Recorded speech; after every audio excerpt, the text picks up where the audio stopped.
समझ लिया क्या होता है, मतलब सामने वाले के इलेक्ट्रॉन को खींचने की कैपेसिटी, और सामने वाले के इलेक्ट्रॉन को खींचने की कैपेसिटी किस चीज़ में, याद रखना इलेक्ट्रोनेगेटिविटी कोवेलेंट बॉन्ड के लिए डिफाइन की गई है। कि मान लो अगर कोई कोवेलेंट बॉन्ड बनता है, कोवेलेंट बॉन्ड, ठीक है, कोवेलेंट बॉन्ड मान लो ए और बी है, ये एक ए पार्टिकल है और एक ये बी पार्टिकल है। ए और बी ने बॉन्ड क्यों बनाया होगा, क्योंकि दोनों के आउटर मोस्ट में कुछ इलेक्ट्रॉन की कमी हो रही होगी, तो इसने बोला कि तुम्हारे इलेक्ट्रॉन भी तुम बीच में रखो, इसने बोला तुम्हारे भी तुम बीच में रखो, और वो दोनों के हिस्से में आएंगे, तो दोनों का आउटर मोस्ट कंप्लीट हो जाएगा, ठीक है। तो तब जाके कोवेलेंट बॉन्ड बनता है। कोवेलेंट बॉन्ड की प्रॉपर्टी फिर अपन सब पढ़ चुके थे एटमिक मतलब एटमिक रेडियस वाले उस लेक्चर में, कि कोवेलेंट बॉन्ड में ओवरलैपिंग होती है, सबसे स्ट्रॉन्गेस्ट बॉन्ड होता है, ठीक है, इसका इंटर न्यूक्लियर डिस्टेंस कम होता है, ये चीज़ें पढ़ी थी, ठीक है। तो ए बी कोवेलेंट बॉन्ड, अब मैं बोल रहा हूँ ए और बी, मान लो कोई दो मॉलिक्यूल है, ए और बी, इन्होंने कोवेलेंट बॉन्ड बनाया बीच में, ठीक है, मतलब अपने इलेक्ट्रॉन रखे हैं, मतलब इस पर एक जितने भी हो जो भी होंगे, एक इलेक्ट्रॉन मान लो इसका रखा है, एक इसका रखा है। अगर मान लो ए की इलेक्ट्रोनेगेटिविटी ज़्यादा है तो वो चीटिंग करेगा ना, कि हाँ इस बॉन्ड को अपनी साइड खींचने की कोशिश करेगा, और बी के पास ज़्यादा ताकत होगी तो वो अपनी साइड खींचने की कोशिश करेगा। तो ये जो ताकत है दोनों में से जिसकी भी ज़्यादा, उसी को तो इलेक्ट्रोनेगेटिविटी बोलते हैं, ठीक है। कि कोवेलेंटली बॉन्डेड एटम को, कोवेलेंटली बॉन्डेड मॉलिक्यूल में जो बॉन्ड है उसके इलेक्ट्रॉन को अपनी साइड खींचना, यही इलेक्ट्रोनेगेटिविटी है। इतना पढ़ा था, ठीक है। अब इलेक्ट्रोनेगेटिविटी अपन पढ़ चुके थे। अभी जो बॉन्ड बना रहे ना, इन बॉन्ड का नेचर पढ़ना है कि हाँ अगर ए ज़्यादा इलेक्ट्रोनेगेटिव हुआ, तो मैंने बोला मान लो ए ज़्यादा इलेक्ट्रोनेगेटिव है, कितने से ज़्यादा, कुछ होगा ना नंबर कि हाँ इतने से ज़्यादा होना चाहिए या इतने से कम, या बराबर है तो क्या होगा, तो बराबर है तो क्या होगा, ए ज़्यादा है तो क्या होगा, बी ज़्यादा है तो क्या होगा, ए बहुत ज़्यादा है तो क्या होगा, बी बहुत ज़्यादा है तो क्या होगा। देखो मान लो अगर ए बहुत ही ज़्यादा है तो पूरा बॉन्ड को अपनी साइड खींच लेगा, तो पूरा बॉन्ड पोलराइज कर देगा, मतलब अपनी साइड खींच के प्लस माइनस कर देगा। अगर मान लो कम इलेक्ट्रोनेगेटिव है या कम पावर वाला है तो पूरा नहीं खींच पाएगा, थोड़ा बहुत। तो जब थोड़ा बहुत खींचेगा तो पार्शियल वाला साइन लगाऊंगा, पार्शियल नेगेटिव पार्शियल पॉजिटिव। पूरा ही खींच लेता है तो प्लस और माइनस, ये दो साइन लगाता हूँ, ठीक है। और मान लो दोनों सेम है, दोनों फ्लोरीन है या दोनों हाइड्रोजन है, तो दोनों की इलेक्ट्रोनेगेटिविटी बराबर है ना, बराबर ताकत से खींचेंगे तो चीज़ें वहीं रह जाएगी। वो टग ऑफ वॉर में होता है ना, बीच में रिबन बांध देते हैं रस्सी के, और फिर वो रिबन जिस साइड जाता है वो जीत जाते हैं। तो मान लो अगर दोनों ही टीम पावरफुल है, बराबर है, तो रिबन वहीं रह जाएगा बीच में, मतलब इलेक्ट्रॉन बॉन्ड कहीं नहीं खसकेगा। तो उसमें क्या होगा, बॉन्ड का कुछ नहीं होगा, बॉन्ड कोवेलेंट ही रह जाएगा, बिल्कुल भी पोलराइज होगा ही नहीं। पोलराइज वर्ड का मतलब समझ आता है ना, पोल मतलब अलग अलग, एक पॉजिटिव एक नेगेटिव, एक नॉर्थ पोल एक साउथ पोल, मतलब अपोजिट चीज़ें, एकदम अपोजिट, उनको बोलते हैं पोल या पोलर, ठीक है। चलो, तो ये कुछ 3 पॉइंट अपने छूटे हुए थे, छूटे तो क्या थे बट थोड़ा क्लियर करना था मुझे, कि एम्फोटेरिक और न्यूट्रल ऑक्साइड में अपन कंफ्यूज होते हैं, ठीक है। ये ऐसी चीज़ तुम लोगों को बायोमॉलिक्यूल में भी आती है। बायोमॉलिक्यूल में पढ़ा है जब अमीनो एसिड का स्ट्रक्चर बनाते हैं, पढ़ा है ये चीज़। तो अमीनो एसिड में एसिड वाला पोर्शन अगर H+ दे देता है तो उस पर माइनस आ जाता है, अमीन वाला पोर्शन अगर H+ दे देगा तो उस पर कुछ चार्ज आता है, सॉरी अमीन वाला H+ देगा तो उस पर माइनस, एसिड वाला अगर OH दे रहा है OH- तो उस पर प्लस आ जाता है। तो ऐसे करके कहीं ना कहीं वो जो अमीनो एसिड है वो प्लस भी रहता है और माइनस भी रहता है, और उसको Z से डिफाइन करते हैं। याद है कुछ कुछ, ज्विटर आयन सुना है, बीच में ज्विटर आयन का डायग्राम बना था, इधर पॉजिटिव इधर नेगेटिव आया है। तो ज्विटर आयन पे नेट चार्ज कभी भी पूछते हैं तो 0 बोलते हैं, ठीक है। नेट चार्ज कुछ है ही नहीं उस पर, ये बोला जाता है। ज्विटर आयन का कभी पूछते हैं कि नेट चार्ज कितना है तो 0 बोला जाता है, लेकिन भले उस पर पॉजिटिव नेगेटिव दोनों है ना, फिर भी वो 0 बोलता है। तो वैसी चीज़ थोड़ी थोड़ी यहाँ भी देखते हैं अपन कैसे काम करेगी, या वो कन्फ्यूजन यहाँ क्रिएट होता है तुमको, कि एम्फोटेरिक मतलब जो एसिड जैसे भी बिहेव करते हैं, बेस जैसे भी बिहेव करते हैं, लेकिन न्यूट्रल का मतलब ऐसा नहीं है। न्यूट्रल मतलब ना तो वो एसिड में है ना बेस में है। पीएच स्केल पे देखते हैं ना अपन 7 है, तो 7 न्यूट्रल होता है। वाटर एग्जाम्पल, तो वाटर एसिड जैसे भी बिहेव नहीं करता, बेस जैसे भी नहीं करता। मतलब देखो कभी कभी फिर वो प्रॉपर्टीज़ के हिसाब से जाएगा कि H+ भी होता है वाटर में, OH भी होता है, तो दोनों चीज़ें हैं ना। तो दोनों चीज़ें होने के बाद न्यूट्रल है। सेम चीज़ अपने ज्विटर आयन में लग रही थी कि उसी सेम आयन पे प्लस भी आ रहा था, उसी पे माइनस भी आ रहा था। तो अगर सेम एक अमीनो एसिड पे प्लस भी आ रहा है माइनस भी आ रहा है, तो या तो मैं उसको ऐसा नाम दूँ ना कि दोनों ही है इसमें, लेकिन वो क्या बोलते हैं, ज्विटर आयन न्यूट्रल है। उसका नेट चार्ज पूछते हैं तो क्या बोलते हैं, zero. Net charge of zwitter ion is zero या फिर न्यूट्रल है। तो वैसी चीज़ यहाँ भी होती है अपने इसमें न्यूट्रल ऑक्साइड में। जैसे वाटर है तो वाटर H+OH- दोनों के फॉर्म में रहता है, तो H+ एसिड जैसे बिहेव करता है, OH बेस जैसे करता है, लेकिन यहाँ पे उस चीज़ को न्यूट्रल में ही गिना गया है, ना एसिड में गिना है ना बेस में गिना है, या दोनों में नहीं गिना है। आया समझ में क्या बोल रहा हूँ मैं? लेकिन एम्फोटेरिक को दोनों में गिनेंगे। कुछ कुछ केमिकल रिएक्शन में एसिड जैसे बिहेव करेंगे, कुछ कुछ केमिकल रिएक्शन में बेस जैसे बिहेव करेंगे। और जो बेसिक्स अपन पढ़ के आए ना अभी तक केमिस्ट्री में, बेसिक्स के 8 लेक्चर जो पढ़ाए थे मैंने, उनमें एम्फोटेरिक की ट्रिक याद करवाई थी, अले बेजान प्रभु फुने सब। अले बेजान प्रभु फुने सब। तो 5 एलिमेंट्स हैं, उन 5 के ऑक्साइड्स बनाने थे, जिसमें से बीच में 2 ऐसे आ रहे थे जिनके 2-2 ऑक्साइड एग्जिस्ट कर रहे थे, +2 में भी थे +4 में भी थे, है ना, टिन और लेड वाले, और बाकी सबके एक ही ऑक्साइड थे। और लास्ट वाले में हायर वाला उसका +5 वाला एग्जिस्ट कर रहा था, फुने सब एंटीमनी में Sb2O5, है ना। तो अले बेजान प्रभु फुने सब वाला एम्फोटेरिक है, मतलब वो कभी कभी एसिड जैसे बिहेव करते हैं, कभी बेस जैसे करते हैं। लेकिन न्यूट्रल वाले ना तो एसिड जैसे बिहेव करते हैं ना बेस जैसे। उसको कंफ्यूज मत होना कि वाटर में H+ भी है OH भी है तो दोनों जैसे। क्लियर कर दिया मैंने पॉइंट, ठीक है। इसलिए लिखा है नाइदर बेस नॉर एसिड, ठीक है। और उसमें लिखा है बिहेव एज बोथ, कभी हाँ एक ही टाइम पे दोनों के जैसे कभी भी बिहेव नहीं कर सकता। मान लो सामने वाला एसिड है तो ये बेस जैसे बिहेव कर लेगा, सामने वाला बेस है तो ये एसिड जैसे बिहेव कर लेगा। चेंज करता है कि सामने वाला क्या है। सामने वाला अगर स्ट्रॉन्ग एसिड है तो इसको बेस जैसे बिहेव करना पड़ेगा रिएक्शन करने के लिए। सामने वाला अगर स्ट्रॉन्ग बेस है तो इसको एसिड जैसे बिहेव करने पड़ेगा रिएक्शन करने के लिए। सेम चीज़ें क्यों ही रिएक्ट करेगी। अगर वो भी एसिड है और ये भी एसिड है तो दोनों एक दूसरे को H+ दे के क्या ही कर लेंगे, बात तो वहीं आ जाएगी ना। तो फालतू वो H+ एक्सचेंज करने की एनर्जी भी क्यों वेस्ट करना। समझ में आया ये चीज़। तो ये 2 पॉइंट हो गए। फिर डी ब्लॉक वाले एलिमेंट्स मेटल होते हैं, ये मैंने वैसे क्लास में 2-3 बार बोल के बताया, बट लिख लेना है पॉइंट। और अगर डी ब्लॉक वाले मेटल होते हैं तो डी ब्लॉक के ऑक्साइड्स भी कैसे होंगे, बेसिक ऑक्साइड, ठीक है। तो ये 3 पॉइंट्स भी अपन ऐड कर लेंगे। उसके बाद मेन जो अपना टॉपिक है वो नेचर ऑफ बॉन्ड है, ठीक है। देखो क्या पढ़ रहे हैं, इलेक्ट्रोनेगेटिविटी। इलेक्ट्रोनेगेटिविटी में पढ़ना है अपने को कि जो बॉन्ड बना है कोवेलेंट बॉन्ड, उसका नेचर क्या है, कि वो पूरा कोवेलेंट है, वो आधा अधूरा इधर उधर डगमगा रहा है, खसक रहा है, तो पार्शियल कोवेलेंट, पार्शियल आयनिक, थोड़ा बहुत ऐसा हो जाएगा। पूरे एक साइड खिसक गया है तो पूरा आयनिक। 3 ही चीज़ें हो सकती है ना, या तो कोवेलेंट होगा जो ओरिजिनल है, ठीक है। और अगर मान लो किसी एक की इलेक्ट्रोनेगेटिविटी थोड़ी सी भी ज़्यादा है तो उसको पोलर कोवेलेंट बोल दूंगा ना, उस कोवेलेंट में थोड़ा चार्ज आ जाएगा। आया समझ में। तो उसको क्या बोलते हैं, पोलर कोवेलेंट। पोलर कोवेलेंट में पार्शियल नेगेटिव पार्शियल पॉजिटिव ये चार्ज आ जाएगा, ठीक है। और अगर मान लो एक की इलेक्ट्रोनेगेटिविटी बहुत ही ज़्यादा है तो पूरे ही आयनिक कर देगा उसको, ठीक है, या पोलराइज, तो पूरा ही पोलर हो जाएगा या फिर पूरा ही, एक ही बात है ना, पोलर बोलूँ आयनिक। तो उसमें क्या होगा, प्लस या माइनस, और कोवेलेंट में कुछ नहीं होगा, वहीं रह जाएगी चीज़ें।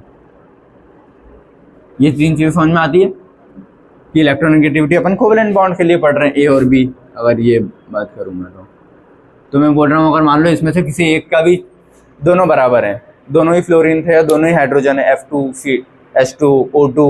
Cl2, तो दोनों सेम है तो कोई नहीं खींच पाएगा, तो वो कोवेलेंट ही रह जाएगा जैसा ओरिजिनल है। अगर एक की इलेक्ट्रोनेगेटिविटी थोड़ी सी भी ज़्यादा है, ए या बी में से किसी की भी, तो वो अपनी साइड इलेक्ट्रॉन खींचेगा, तो उस साइड ज़्यादा नेगेटिव आ जाएगा ना, जिस साइड ज़्यादा इलेक्ट्रॉन जाएंगे, क्योंकि एक बॉन्ड में मान लो 2 इलेक्ट्रॉन, ये इस साइड ज़्यादा शिफ्ट हो गए तो इसके पास ज़्यादा नेगेटिव दिखेगा। तो पार्शियल नेगेटिव पार्शियल पॉजिटिव, एक पे पार्शियल नेगेटिव आएगा, पार्शियल पॉजिटिव आएगा। जिसके पास ज़्यादा खिंचा रहे हैं उस पर पार्शियल नेगेटिव आएगा, जिसके पास से दूर हो रहे हैं वहाँ पार्शियल पॉजिटिव आ जाएगा। आ रहा है समझ में। और अगर मान लो बहुत ही ज़्यादा इलेक्ट्रोनेगेटिविटी है तो वो धोखा कर देगा कि बीच में रखवा देगा और पूरे ले जाएगा अपनी साइड। आया समझ में। तो पूरे ही बॉन्ड टूट के इस पर प्लस उस पर माइनस, जो ज़्यादा इलेक्ट्रोनेगेटिव होगा उस पर माइनस आ जाएगा, जो ज़्यादा जिससे जा रहे हैं इलेक्ट्रॉन कमी हो गई है उस पर पॉजिटिव आ जाएगा। तो पोलर बोलो या आयनिक बोलो। आया समझ में। तो यही चीज़ें अपने को, ये जो बॉन्ड है ना, इसका नेचर डिसाइड करना है कि नेचर कैसा होगा। तो उसके लिए अलग अलग 2 साइंटिस्ट थे, उन्होंने अपने अपने अकॉर्डिंग किया। एक था हैनी स्मिथ, एक था गैलिस। तो गैलिस ने अपने अकॉर्डिंग बोला है कि हाँ ऐसा ऐसा कुछ होता है, और हैनी स्मिथ ने अपना अकॉर्डिंग बोला है कुछ कुछ। तो वही चीज़ अपने को समझनी है। समझ गए क्या पढ़ना है? ठीक है, तो नेचर ऑफ बॉन्ड्स अगला टॉपिक है। हैनी स्मिथ एक साइंटिस्ट था, ठीक है, कोई नहीं पूछ रहा नाम तुमसे, बस याद रख लो हैनी स्मिथ नाम का फार्मूला, ठीक है। अब इसने क्या बताया कि ये जो बॉन्ड है इसमें कितना आयनिक कैरेक्टर है। मैंने बोल दिया ना कि मान लो ए है बी है, इनके बीच में बॉन्ड बना है, तो ये बॉन्ड कितना आयनिक हो सकता है उसका इसने एक फार्मूला दिया है, परसेंटेज आयनिक कैरेक्टर। किसी भी बॉन्ड में कितना आयनिक है वो निकालने का फार्मूला क्या है? परसेंटेज आयनिक कैरेक्टर। तो उसका फार्मूला क्या? 16। ये सब फार्मूला एक्सपेरिमेंटल डिराइव्ड है कि 16 XA minus XB plus 3.5 XA minus XB का होल स्क्वायर। और XA XB क्या है? इलेक्ट्रोनेगेटिविटी है, जो ए और बी का बॉन्ड बन रहा है। ए और बी के बॉन्ड बन रहे थे ना, तो मान लो ए की इलेक्ट्रोनेगेटिविटी कुछ होगी तो उसको क्या बोलूँगा? XA, और बी की इलेक्ट्रोनेगेटिविटी कुछ होगी तो उसको XB बोलते हैं, ठीक है। तो 16 और इलेक्ट्रोनेगेटिविटी का डिफरेंस प्लस 3.5 इलेक्ट्रोनेगेटिविटी का डिफरेंस का स्क्वायर, ये जब कर देते हो तो जो परसेंटेज तुमको मिलेगा वो क्या होगा? इस बॉन्ड का परसेंटेज आयनिक कैरेक्टर के, इस बॉन्ड में कितना आयनिक हो सकता है। देखो मान लो अगर ये गैप बहुत ज़्यादा है कि ए की इलेक्ट्रोनेगेटिविटी बहुत ज़्यादा है बी से, तो डिफरेंस ज़्यादा आएगा ना। मान लो एक की है, वैसे इतनी वैल्यू होती नहीं है, एक की मैं बोल रहा हूँ 5 और एक की 1 है, तो डिफरेंस 4 का आया। लेकिन बोल रहा हूँ कि एक की 2 है और एक की 2.5 है, तो डिफरेंस 0.5 का आया। तो यहाँ पे 16 में जितना ज़्यादा बड़ा नंबर मल्टीप्लाई होगा और यहाँ पे 3.5 में जितना ज़्यादा बड़ा नंबर रहेगा उतनी ही ज़्यादा ये वैल्यू आएगी। मतलब इलेक्ट्रोनेगेटिविटी का गैप ज़्यादा अगर रहा तो आयनिक ज़्यादा होगा, अगर मान लो बराबर रहे तो गैप बहुत ही कम होगा।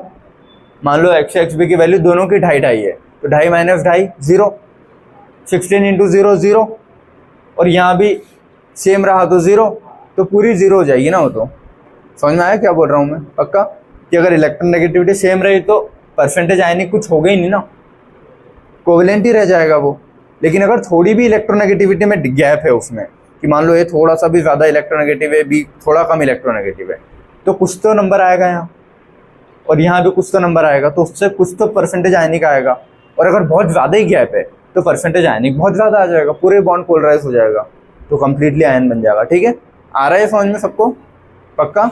ठीक है। तो भाई उसने बोला है कि एक्स इलेक्ट्रोनेगेटिविटी ये और बी, अगर एक्स एक्स बी की वैल्यू जो है वो 2.1 आती है, कितनी?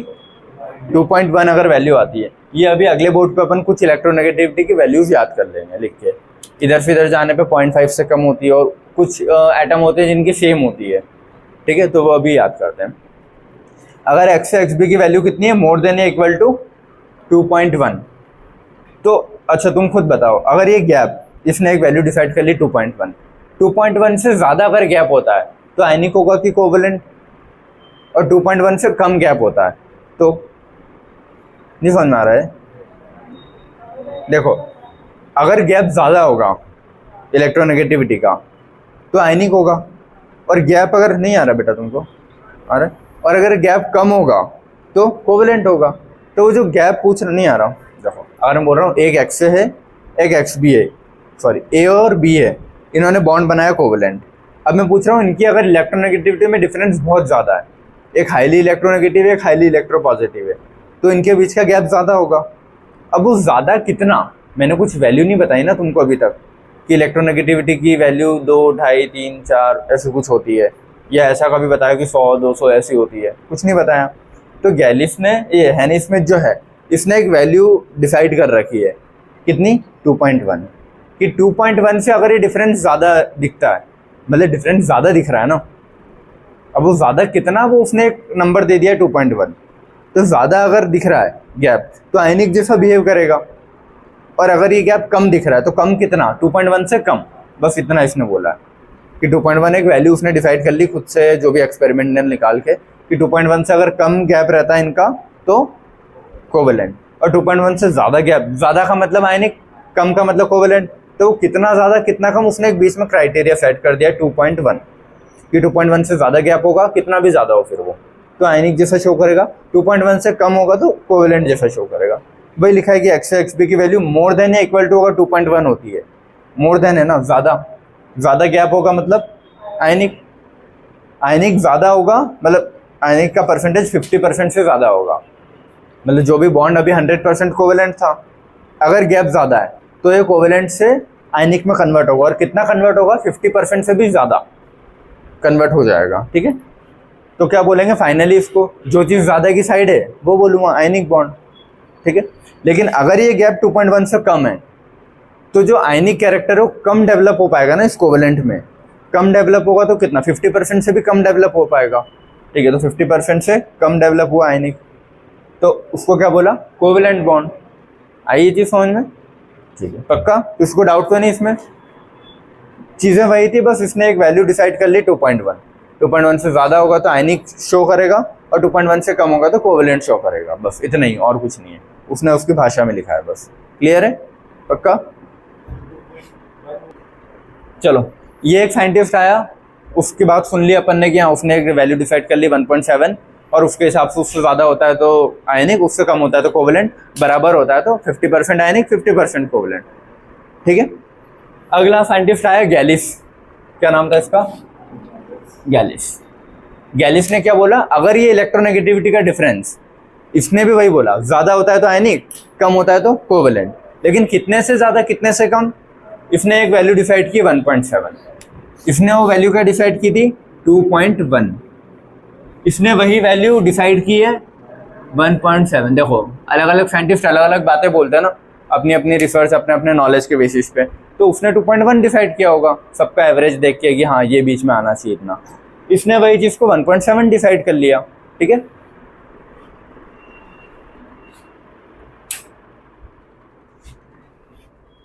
चलो हाँ, तो अकॉर्डिंग टू गैलिस 1.7 और उसका 2.1। तो अगर इलेक्ट्रोनेगेटिविटी का डिफरेंस ज़्यादा है, कितने से, 1.7 से, तो आयनिक। कम है मतलब कोवेलेंट, कितने से कम, 1.7 से, और बराबर 1.7 होगा तो 50% आयनिक 50% कोवेलेंट। ठीक है, अगर वही एक्स से एक्स भी कितना हुआ, बराबर हुआ 1.7 से, तो क्या बोलूँगा मैं, 50% आयनिक और 50% कोवेलेंट है वो बॉन्ड। क्लियर हुआ इतना? ठीक है, चलो अब ये कुछ चीजें लिखी है मैंने, EN का गैप। तो डेल EN, ये जो ट्राइंगल बनाया ना, इसका मतलब होता है डेल्टा, ये गैप डिसाइड करने के लिए। तो चेंज इन इलेक्ट्रोनेगेटिविटी, ठीक है, चेंज इन इलेक्ट्रोनेगेटिविटी अगर 0 है, क्योंकि चेंज है ही नहीं, मतलब दोनों ही सेम एटम होंगे, तो क्या होगा, 100% कोवेलेंट होगा, जैसा था वैसे ही रहेगा ना, क्योंकि इलेक्ट्रोनेगेटिविटी अपन कोवेलेंट बॉन्ड के लिए बात कर रहे हैं, और मैं बोल रहा हूँ दोनों की इलेक्ट्रोनेगेटिविटी सेम है, तो ना ये खींच पा रहा है अपनी साइड, ना ये खींच पा रहा है, तो बॉन्ड कोवेलेंट ही रह जाएगा जैसा ओरिजिनल में था। आया समझ में? तो अगर चेंज कुछ है ही नहीं तो 100% कोवेलेंट होगा। जैसे मान लो H2 है, तो H2 का बॉन्ड यही बनेगा ना, एक H, और ये बॉन्ड अभी कोवेलेंट था, तो दोनों बराबर ही खींचेंगे ना, तो कहीं नहीं जा पाएगा, तो कोवेलेंट ही रह जाएगा। ठीक है, अगर मान लो ये वाला ज्यादा होता, कुछ और दूसरा आइटम होता ज्यादा होता, तो कुछ आयनिक आता उसमें, अभी कुछ है ही नहीं ऐसा। अगर वो गैप 0 है तो ये, ठीक है, अगर 1.7 है तो 50% आयनिक 50% कोवेलेंट। ठीक है, अगर वो गैप फिर इसके अकॉर्डिंग माइनस करके देखता है वो कि हाइड्रोजन का जो भी होगा, दोनों हाइड्रोजन की मान लो कुछ भी जो भी वैल्यू, मान लो 2.1 है तो 2.1 माइनस 2.1 0, इसमें SI और O का गैप देख रहा होगा वो। ठीक है, तो जो भी गैप कितना आ रहा होगा, 1.7। तो अगर 1.7 एग्जैक्ट आता है तो क्या बोलते हैं, आधा ये। ठीक है, अगर मोर देन 1.7 आता है, ज्यादा है, तो ज्यादा आयनिक वाली चीजें शो होगी ना, फिर मतलब 50% से भी ज्यादा आयनिक हो जाएगा वो, तो हाईली आयनिक ये NF। अगर लेस देन 1.7 है तो ज्यादा कोवेलेंट होगा, तो पोलर कोवेलेंट बोलते हैं, मोर कोवेलेंट टाइप। ठीक है, कोवेलेंट वाली चीज ज्यादा है, लेकिन वो कोवेलेंट भी कैसा है, थोड़ा पोलर है, क्योंकि बताया था ना तुमको, सबसे पहले बॉन्ड बना नॉर्मल कोवेलेंट, उससे थोड़ा थोड़ा शिफ्ट होगा धीरे धीरे तो पोलर कोवेलेंट, पूरे शिफ्ट हो गया तो आयनिक या पोलर। ठीक है, तो ये पूरा शिफ्ट नहीं हुआ है, लेस देन बोला ना, तो लेस देन बोला है लेकिन हुआ तो है ना, तो बीच वाली चीज आएगी पोलर कोवेलेंट, तो वही लिखा है। और वाटर। क्लियर हो गया है क्या है सभी को? ठीक है, अगला, अब गैलिस ने जैसे उसने 2 पॉइंट बोले थे ना कि कम ज्यादा, और अपन ने 3 पॉइंट कर दिए, वैसे इसने भी वही सेम पॉइंट बोले कि अगर x से बराबर x भी होता है तो नॉन पोलर होगा। नॉन पोलर मतलब नॉर्मल वाला। ठीक है, A B will be non polar, उसमें कोई पोल बनेगा ही नहीं, कोई पॉजिटिव नेगेटिव नहीं बन रहा, जैसे H H F F C L same होते हैं। तो ठीक है, अगर वो डिफरेंस एक का ज्यादा है, मतलब कम ज्यादा, इतना देखो इन दो को अगर कंपेयर करूं तो इसमें थोड़ा सा ही ज्यादा है, इसमें देखो बहुत ज्यादा है, 2 बार एरो बनाया ना, मतलब बहुत ज्यादा है। तो अगर एक्स से की इलेक्ट्रोनेगेटिविटी ज्यादा है एक्स बी से, डिफरेंस ऑफ इलेक्ट्रोनेगेटिविटी स्मॉल है, गैप है तो सही लेकिन कम गैप है, तो बॉन्ड को क्या बोलो, पोलर कोवेलेंट। उसका एग्जांपल क्या है, वाटर, क्योंकि वाटर जब भी लिखते हो पार्शियल पॉजिटिव पार्शियल नेगेटिव लिखा जाता है वाटर पे, ठीक है, इसीलिए। और वो ऐसा पार्शियल पॉजिटिव एच पे, और ऑक्सीजन इलेक्ट्रोनेगेटिव होता है ना हाइड्रोजन से, तो वो ये बॉन्ड को थोड़ा थोड़ा अपनी साइड खींचेगा दोनों की साइड से, तो 2 पार्शियल नेगेटिव इस पे आ जाएंगे, एक पार्शियल पॉजिटिव इस पे, पार्शियल पॉजिटिव उस पे। आया समझ में, ठीक है।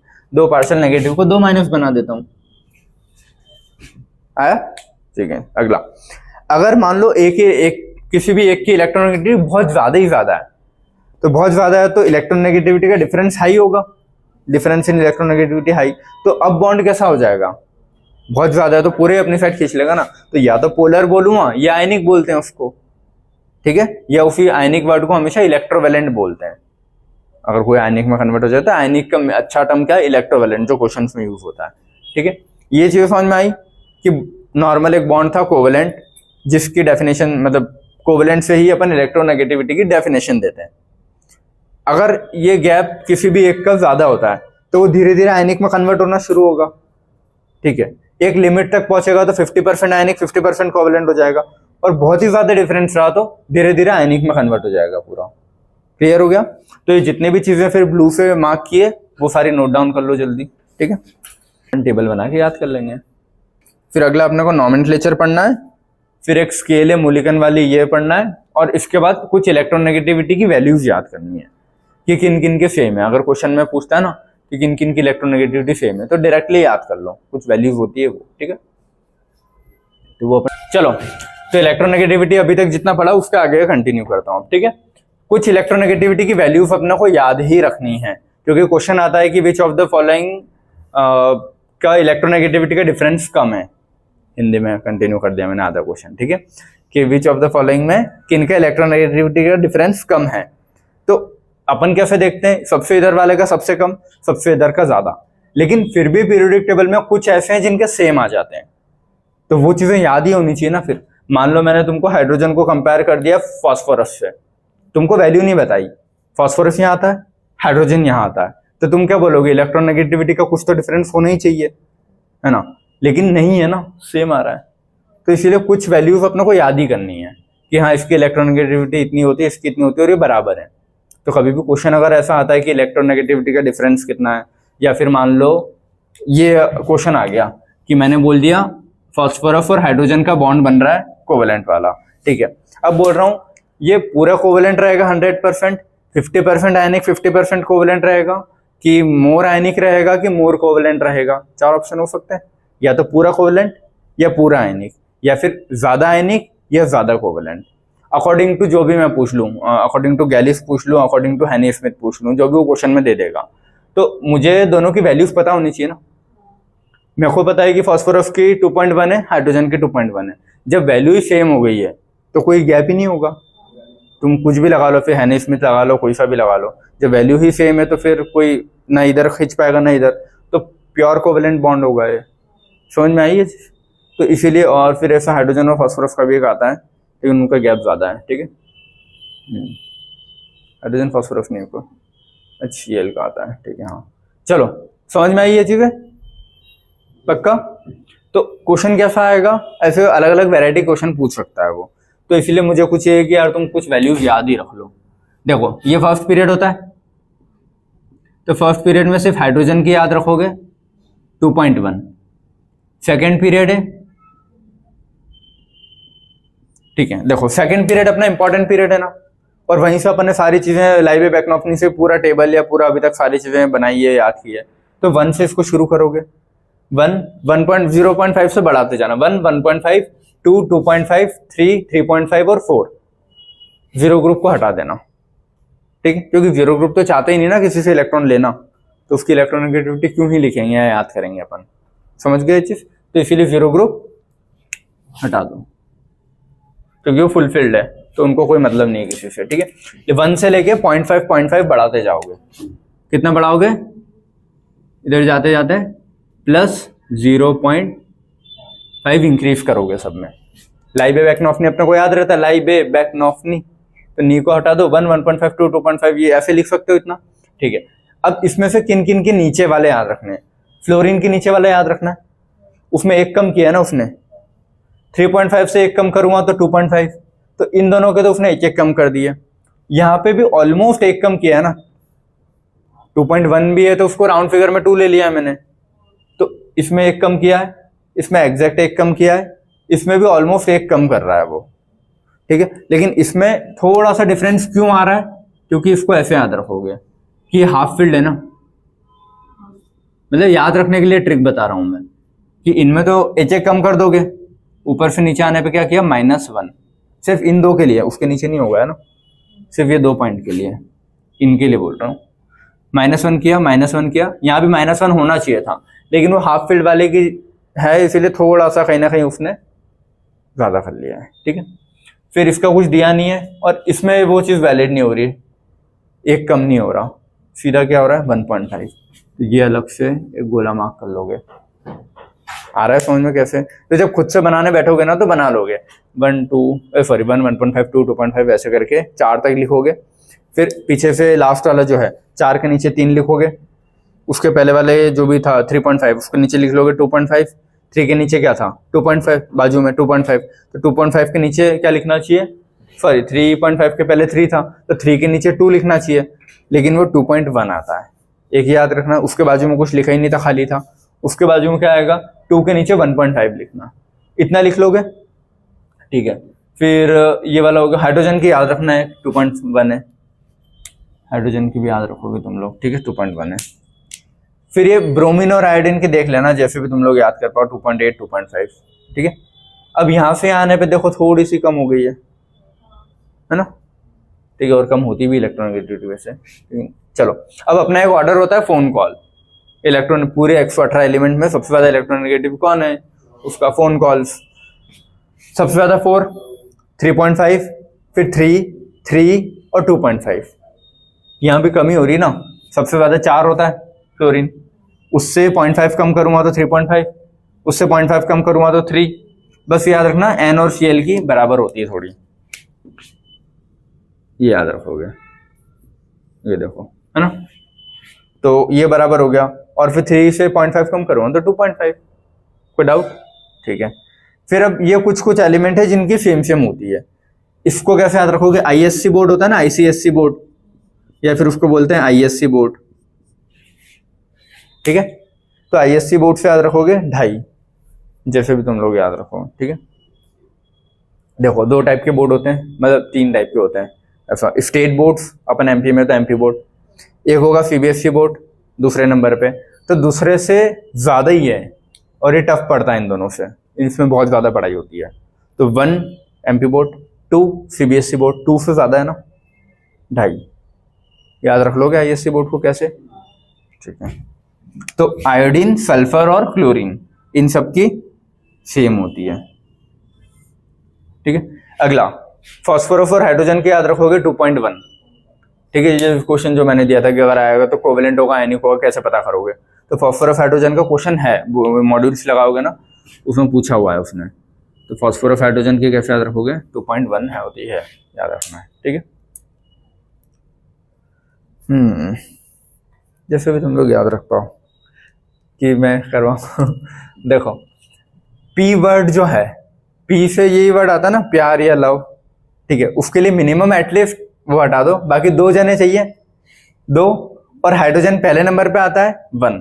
देखो मेरे को याद करने के लिए मैं ऐसे बना लेता हूँ ट्रिक्स, चाहे वो अच्छी हो, बेकार हो, गंदी हो, गाली से हो, कुछ भी हो, तो इतनी वैल्यूज तुम पता है एक साथ याद होगी नहीं, जब तक कुछ इससे रिलेटेड कोई चीज जोड़ोगे नहीं।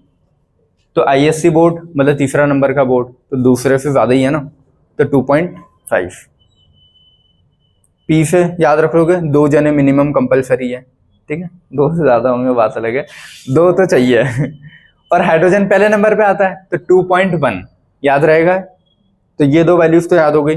नाइट्रोजन तो खुद ही तीसरे नंबर पे आता है यहाँ से, तो नाइट्रोजन के 3, उसके साथ क्लोरीन आता है तो उसके 3 याद रखोगे। अब उसके साथ क्लोरीन कैसा आ रहा है वो तुम देखो, ठीक है, NCl साथ में याद रखना है यार। तो नाइट्रोजन का 3 होगा तो क्लोरीन का भी क्या होगा 3, हाँ याद रख लेना है चीज, ठीक है। बेरिलियम और एल्यूमिनियम, चलो बेरिलियम तो अपन, हाँ ये डायगोनल रिलेशनशिप शो करते हैं ना, बेरिलियम एल्यूमिनियम, तो डायगोनल रिलेशनशिप से बेरिलियम के साथ कौन ही आएगा, हमेशा एल्यूमिनियम। और बेरिलियम तो आराम से याद रह ही जाएगा अपने को कि यहाँ से शुरू किया था 1, तो 1.5 ही होना चाहिए इसका, आया समझ में, तो वो हो गया, ठीक है। फिर आया पोटेशियम और रुबिडियम, ये याद करते रहो, रटते रहो, 0.8 और फ्यूजियम फ्रेंशियम की 0.7, जैसी तुम्हारी इच्छा, हाँ ठीक है, जैसी तुम्हारी इच्छा, याद कर लो उसको, ठीक है, कर लेना। या पोटेशियम ऐसा बना देना यहाँ से, ये और ये हो गया 8.8। और फ्यूजियम फ्रेंशियम 7वें पीरियड में आता है, फ्यूजियम वैसे ऊपर 6ठे में और 7वें में फ्रेंशियम आता है, तो इसीलिए उससे याद रखना 0.7, 0.6 से कंफ्यूज मत होना, ठीक है। या तो ऐसे याद कर लो या सीधा याद कर लो, जैसे तुम्हारी चॉइस, ठीक है। इलेक्ट्रोनेगेटिविटी कुछ वैल्यूज याद हो गए अपने को, ठीक है। अब नॉमेनक्लेचर पढ़ना इनऑर्गेनिक, देखो ऑर्गेनिक में नॉमेनक्लेचर आता है ना, 1 to 10 को क्या नाम लेते हैं, फिर उसके बाद जो भी उसका मेन ग्रुप होता है, COH लगाए कि OH लगा, उसके हिसाब से नाम देते हैं ना, ये एसिड है, अल्कोहल है, OH, ओल, ये लगाते रहते हैं, ठीक है। तो इनऑर्गेनिक कंपाउंड्स का नाम कैसे देते हैं, इनऑर्गेनिक पढ़ रहे हैं, कंपाउंड कहीं से बनेगा, एक इलेक्ट्रोपॉजिटिव होगा, एक इलेक्ट्रोनेगेटिव होगा, तो जब भी नाम लिखे जाते हैं इनऑर्गेनिक में, सबसे पहले इलेक्ट्रोपॉजिटिव लिखा जाता है, फिर इलेक्ट्रोनेगेटिव। सबसे बेस्ट एग्जांपल NaCl याद रहता है, Na+Cl-, ठीक है। तो Na+ इलेक्ट्रोपॉजिटिव है, Cl- इलेक्ट्रोनेगेटिव है, हमेशा ऐसे लिखते हैं, फ्लिप करोगे वो गलत लिखा हुआ है, ठीक है। एक्सेप्शन है उसके दो, प्रीफिक्स मतलब जो चीज पहले लिखी जाती है, मतलब इलेक्ट्रोपॉजिटिव नेगेटिव पहले लिखा जाता है, सॉरी ये उल्टा लिख दिया है ना, ये उल्टा लिख दिया ना, इसको पॉजिटिव कर लेना, इसको नेगेटिव कर लेना, ठीक है। प्रीफिक्स मतलब जो पहले लिखा जाता है, मोर इलेक्ट्रोपॉजिटिव, सफिक्स मतलब जो बाद में लिखा जाता है, मोर इलेक्ट्रोनेगेटिव। इसका एग्जांपल बेस्ट है ये, ठीक है। अगर मान लो मैं Cl2O लिख रहा हूं, देखो ये बनाते कैसे पहले तो बताया था, Cl की वैलेंसी 1, ऑक्सीजन की वैलेंसी 2, क्रॉस मल्टीप्लाई कर दिया तो क्या बन जाएगा Cl2O। अब मैं इसमें O को भी पहले लिख सकता हूँ और Cl को बाद में लिख सकता हूँ, ये भी कर सकता हूँ ना। तो इनमें से कौन सा वाला सही है कौन सा गलत है कैसे पता करेंगे, आगे इलेक्ट्रोपॉजिटिव आता है, बाद में इलेक्ट्रोनेगेटिव आता है। तो क्लोरीन और ऑक्सीजन में ज्यादा इलेक्ट्रोनेगेटिव कौन है, फोन कॉल्स में ऑक्सीजन है, तो जो ज्यादा इलेक्ट्रोनेगेटिव है पीछे लिखा जाता है, ये वाला सही है, ये गलत है। आया फोन में सबको, ठीक है। एक्सेप्शन है ये दो, ऑक्सीजन डाइफ्लोराइड, ठीक है। OF2 है, देखो इसमें हाँ फ्लोरीन ज्यादा इलेक्ट्रोनेगेटिव है, पीछे लिखा है, सही बात है, लेकिन कहीं ना कहीं बाकी जगह देखोगे तो ऑक्सीजन ज्यादा इलेक्ट्रोनेगेटिव, ऑक्सीजन के साथ ऐसे एलिमेंट आता है जो इलेक्ट्रोनेगेटिव रहता है, तो ये तो वैसे भी रूल के अकॉर्डिंग फॉलो हो भी रहा है, ठीक है। कोई एक्सेप्शन में डालना ही नहीं चाहिए था इसको, वैसे कहेगा एक्सेप्शन, समझ गया ना, ठीक है। क्योंकि ये एक्सेप्शन तब जा रहा है क्योंकि जो अपन लिखते हैं ना लाइबे बैकनॉफ्नी, तो ऑक्सीजन वाली चीज तक हमेशा ऑक्सीजन पीछे ही आता है, उसके बाद एक ही ऐसा एलिमेंट बचता है जो उसके बाद आता है, मतलब ऑक्सीजन से ज्यादा इलेक्ट्रोनेगेटिव कौन है पीरियोडिक टेबल में, फ्लोरीन ही है, बाकी सब ऑक्सीजन से कम इलेक्ट्रोनेगेटिव है। तो कभी भी ऑक्साइड बनता है तो हमेशा ऑक्सीजन पीछे लिखा जाता है, एक्सेप्ट फ्लोरीन के ऑक्साइड के, किसी भी चीज का ऑक्साइड बना हुआ तो ऑक्सीजन पीछे ही होगा क्योंकि वो ज्यादा इलेक्ट्रोनेगेटिव होता है, सेकंड मोस्ट है तो पीछे होगा। लेकिन अगर उसको फ्लोरीन के साथ रिएक्शन करना है तो फिर ये सेकंड नंबर पे आ जाता है, इसीलिए एक्सेप्शन में, ठीक है। फिर अगला आता है ICl। ICl में अपने को पता है फ्लोरीन I और Cl, देख लो क्लोरीन ज्यादा इलेक्ट्रोनेगेटिव है तो जो ज्यादा इलेक्ट्रोनेगेटिव है वो पीछे है, इसमें भी कोई एक्सेप्शन है ही नहीं, नॉर्मली ये भी पता नहीं बुक में लिखे थे एक्सेप्शन, ठीक है। समझ गया ना कैसे, बस OF2 का ध्यान रखना पड़ेगा जो बताया अभी है, इसलिए ठीक है। अब आता है इलेक्ट्रोनेगेटिविटी स्केल, ये लास्ट टॉपिक है अपना, ये चैप्टर खत्म। इसके बाद 2 पॉइंट है बस, वो लिखने तो जगह नहीं थी तो कुछ मिटा के लिख दूंगा मैं बस। ये आगे क्यों आया ऐसा, आयोडीन और क्लोरीन, ये आता है ना अपना फ्लोरीन ब्रोमीन आयोडीन, ठीक है। तो ऊपर से नीचे आने पे इलेक्ट्रोनेगेटिविटी कम होती है तो ज्यादा इसकी होगी, तो जिसकी ज्यादा होगी वो पीछे लिखा जाता है, और वहां नंबर में भी देख लोगे तो समझ जाओगे, ठीक है, आगे चलो। इलेक्ट्रोनेगेटिविटी स्केल, इलेक्ट्रोनेगेटिविटी नापने के लिए दो और साइंटिस्ट आए थे, मुलिकन और पॉलिंग। इसके पहले भी आ चुके हैं, हैनी स्मिथ और गैलिस, कोई काम के नहीं थे वो। ये यहाँ से फिर भी शायद आ जाए क्वेश्चन, पॉलिंग स्केल और मुलिकन स्केल। सॉल्व करने वाले क्वेश्चन अपने इसमें नहीं है, ठीक है, सिर्फ फॉर्मूला और फॉर्मूला का इंटर कन्वर्जेंस वाले आ जाते हैं डायरेक्ट। इन्होंने क्या बोला कि तीन चीजों को इन्होंने आपस में कंपेयर किया। किन तीन चीजों को? इलेक्ट्रोनेगेटिविटी, इलेक्ट्रॉन एफिनिटी और आयनाइजेशन एनर्जी, आयनाइजेशन पोटेंशियल। इन तीन चीज का आपस में रिलेशन, ये तीन चीज कंफ्यूज कर रही थी ना अपने को आखिरी तक पढ़ते पढ़ते। आयनाइजेशन एनर्जी क्या होता है, इलेक्ट्रॉन एफिनिटी क्या होता है, इलेक्ट्रोनेगेटिविटी क्या होता है, तीनों में डिफरेंस बहुत अच्छे से बता दिया है मैंने बार बार। तो उन्हीं तीन का आपस में रिलेशन क्या है ये पूछ रहा हो, ठीक है। मुलिकन स्केल और पॉलिंग स्केल, ठीक है। मुलिकन स्केल का फॉर्मूला होता है XM equal to ionisation potential plus electron affinity by 2। Pauling scale का होता है ionisation potential plus electron affinity upon 5.6। तो देखो 2 में मैं किस चीज का मल्टीप्लाई करूंगी 5.6 आ जाए 2.8, ठीक है। 2 में अगर मैं ये ऐसे लिख रहा हूं ना, तुम लोगों को लिखना है 2 में अगर 2.8 का मल्टीप्लाई करूं तो 5.6 आ जाता है। इसका मतलब क्या है कि मैं मुलिकन स्केल को 2.8 से अगर डिवाइड कर दूं तो पॉलिंग मिल जाएगी ना। तो वही रिलेशन लिखा है उसने कि Pauling is equal to Mulliken को डिवाइड कर दिया है, बस समझ गया ना। तो मुलिकन ऐसी कैसी लिखी, उसके नीचे ये मुलिकन वाला लिखा, नीचे 2.8 लिख दिया, तो पॉलिंग बन गई ना। समझ में आया ना। ये और ये कोई डाउट ही नहीं होना चाहिए, पक्का। ये बेसिक मैथ आता है ना इतना सबको, ठीक है। तो मुलिकन पॉलिंग, अब इसके कन्वर्जन्स आते हैं कि ये इलेक्ट्रोनेगेटिविटी है, तो electronegativity is equal to ionisation potential plus electron affinity upon 2 को इधर ले जाऊंगा, electronegativity into 2 is equal to ionisation potential plus electron affinity. सिर्फ फ्लिप कर दिया, मतलब यहीं कहीं लिख दिया 2En is equal to IP plus E। एक बार IP को इधर ले गया माइनस में, ये उधर ही रहने दिया। एक बार ए को इधर ले गया, IP को उधर ही रहने दिया। एक बार दोनों को इधर ले गया तो ओवरऑल 0 आ गया। तो अगर ये कन्वर्जेंस पूछे, मान लो वो मुलिकन पॉलिंग देख ही नहीं पूछेगा, वो क्या पूछेगा, what is which of the following is the correct relation या correct equation between the electronegativity, ionisation potential and electron affinity. तो अपने को मुलिकन पॉलिंग दिमाग में आती ही नहीं है। अपने को क्या चीज आएगी, ये 3 हेडिंग आएगी, और फिर आएगा इन 3 में तो अपन ने कभी रिलेशन पढ़ा ही नहीं है, समझ गया ना। तो वो अब याद रहेगा कि रिलेशन कहाँ पढ़ा था, इसमें मुलिकन पॉलिंग में। ये इनमें से कोई सा भी कन्वर्जन तुम कर लोगे, ठीक है। और ये जो इलेक्ट्रॉन एफिनिटी, इसकी वैल्यू हमेशा इलेक्ट्रॉन वोल्ट में लिखी जाती है। जो भी कभी सॉल्व करने का आता है तो जो वैल्यूज रहती है इलेक्ट्रॉन वोल्ट्स में लिखी जाती है सारी, ठीक है। फिर ये रिलेशन इनका, तो XM इक्वल टू 2.8, ये हो गया क्लियर, ठीक है। अब सिर्फ 2 पॉइंट और बचे हैं, वो लिखवाने हैं मुझे, ठीक है। वो 2 पॉइंट लिख के चैप्टर खत्म करता हूं मैं। वो XP भी क्या होगा, XP, हाँ, दोनों इलेक्ट्रोनेगेटिविटी है ना, इलेक्ट्रो नेगेटिविटी है, आयनाइजेशन पोटेंशियल और इलेक्ट्रॉन एफिनिटी, ठीक है। वो मैंने शॉर्ट में लिख दिया। अब बस 2 पॉइंट है, 2 पॉइंट लिख लो। अच्छा, मुझे ये चीज बताओ, ये जो मुलिकन स्केल, पॉलिंग स्केल, दोनों स्केल लिखी है, इसका बेसिस क्या है? मैं 4 ऑप्शन देता हूं, ठीक है। व्हाट इज द बेसिस, किस बेस पे मैंने सब लिख दिया है? बॉन्ड लेंथ के बेसिस पे, एटम के साइज के बेसिस पे, कि बॉन्ड एनर्जी की बेसिस पे? एनर्जी ना, क्योंकि आयनाइजेशन पोटेंशियल, इलेक्ट्रॉन एफिनिटी, इन सबके मतलब है एनर्जी से ही था, एनर्जी देना, एनर्जी निकलना, ठीक है। तो सारी चीज कहीं ना कहीं एनर्जी से रिलेटेड थी। इसका कभी बोला क्या साइज से रिलेटेड है? नहीं ना। या बॉन्ड लेंथ से रिलेटेड है? एनर्जी से रिलेटेड था। तो अगर ये स्टेटमेंट आता है ना कभी कि इलेक्ट्रोनेगेटिविटी स्केल ऑफ पॉलिंग या Mulliken is based on bond energy, तो पॉलिंग से क्वेश्चन आता है। मैं यही, चलो अगला पॉइंट ही लिखता हूँ, बेटर है, ठीक है। ये मिटा दूं इधर वाला, इसमें किसी को कुछ एड ऑन तो नहीं करना है ऐसा, पक्का? इस चीज की एक फोटो ले लो यार, मेरे पास नहीं है, इसीलिए फोटो लेके ग्रुप पे भेज देना बेटा इस चीज की। ये एक हो गया, हाँ, ये वाला पोर्शन का फोटो क्लिक कर लो। और कल भी मैंने जो बोला था वो बीच वाला फोटो, वो भी सेंड कर देना ग्रुप पे। नहीं ये नहीं, सिर्फ इतना वाला, क्लियर। चलो 2 पॉइंट तो लिखने हैं और चैप्टर खत्म है। टाटा बाबा है।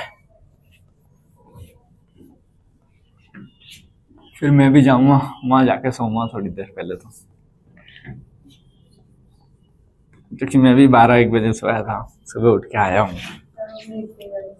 देखो ये 3 पॉइंट और कुछ छूट रहे थे अपने इसमें, ये मैं समझा देता हूँ। Electronegativity of polling scale is based on bond energy, समझ में आता है, क्योंकि पॉलिंग और सारी चीजें अपन किससे गिन रहे हैं, ionization potential plus electron affinity, और आयनाइजेशन में भी एनर्जी लगती है, इलेक्ट्रॉन एफिनिटी में भी एनर्जी निकलती है, तो दोनों चीजों को एनर्जी से रिलेट कर रहे हैं ना बस। इसका बॉन्ड साइज से कोई लेना देना नहीं है, बॉन्ड लेंथ से कोई लेना देना नहीं है, समझ गए। तो मेन अगर कभी क्वेश्चन आता है, वैसे आता है पॉलिंग वाले से, तो पॉलिंग स्केल किस पे बेस्ड है, बॉन्ड एनर्जी के पे बेस्ड है। क्लियर है पॉइंट, ठीक है। तो ये क्वेश्चन आया था और मैंने गलत किया था, इसीलिए फिर सोचा पॉइंट ही याद कर लेते हैं सीधा, ठीक है। और क्यों है समझ गए, ionization potential plus electron affinity, इसीलिए। फिर आयनाइजेशन एनर्जी और इलेक्ट्रॉन एफिनिटी, ये जो वर्ड है आयनाइजेशन एनर्जी और इलेक्ट्रॉन एफिनिटी, आयनाइज करना मतलब इलेक्ट्रॉन निकालना कोई भी एटम से, मान लो ये न्यूक्लियस है, ये इलेक्ट्रॉन है, इनके बीच में जो बॉन्ड था, इस एटम इलेक्ट्रॉन को निकालना आयनाइजेशन, और इसके एटम के आउटर मोस्ट रिंग में एक इलेक्ट्रॉन आके रखना, फिर जब इलेक्ट्रॉन आएगा तो बॉन्ड बनेगा, एनर्जी निकलेगी, ये अपना इलेक्ट्रॉन एफिनिटी था या इलेक्ट्रॉन गेन एंथैल्पी। तो इन दोनों में जो एनर्जीज लग रही है ये एब्सोल्यूट जीरो पे डिफाइन की जाती है। कॉल आयनाइजेशन एनर्जी और इलेक्ट्रॉन एफिनिटी कहाँ कब डिफाइन किए जाते हैं, एब्सोल्यूट जीरो पे। मान लो अपना अभी रूम टेम्परेचर कितना है, 25 डिग्री सेंटीग्रेड है ना, 25 डिग्री भी बहुत होता है, हो सकता है ये इतना, देखो किसी भी चीज को गर्म करूंगा तो गर्म करना मतलब क्या, एनर्जी देना। मान लो एटम है, नीचे से मैंने आग लगाई तो एटम के इलेक्ट्रॉन को एनर्जी मिलेगी, तो वो इलेक्ट्रॉन हायर शेल्स में जंप कर सकते हैं ना। तो एनवायरनमेंट का टेम्परेचर कितना है, 25। अगर मैं यहाँ पे तुमको बोल रहा हूँ कि एक एटम रखा है मेरा हाथ में, तो नॉर्मली वो 25 डिग्री पे हो सकता है अपने नॉर्मल स्टेट में नहीं हो सकता है उससे कुछ इलेक्ट्रॉन जंप कर गए हों, समझ गए। तो ये टेम्परेचर सुटेबल नहीं है किसी भी चीज की स्टडी करने के लिए। तो कौन सा टेम्परेचर सुटेबल है, एब्सोल्यूट जीरो। एब्सोल्यूट जीरो का मतलब होता है या तो 0 केल्विन बोलो या -273 डिग्री सेंटीग्रेड। केल्विन में कभी भी डिग्री नहीं लगता, याद रखना, बहुत बेसिक है, और डिग्री सेंटीग्रेड में डिग्री लगता है।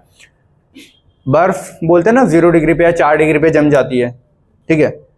तो 0 डिग्री पे या 4 डिग्री पे बर्फ जम रही, तो ये कितना है, उससे अप्रॉक्स 300 कम हो गया ना, 73 को राउंड फिगर में 300 डाल दूं तो -300 डिग्री सेंटीग्रेड, समझ रहे हो कितना ठंडा होगा। तो अगर -300 पे मैं एक एटम को रख रहा हूँ तब मैं बोल सकता हूँ कि हाँ अब ये इसका एक भी इलेक्ट्रॉन मूव नहीं कर रहा है, जो जहां है वो वहीं होगा।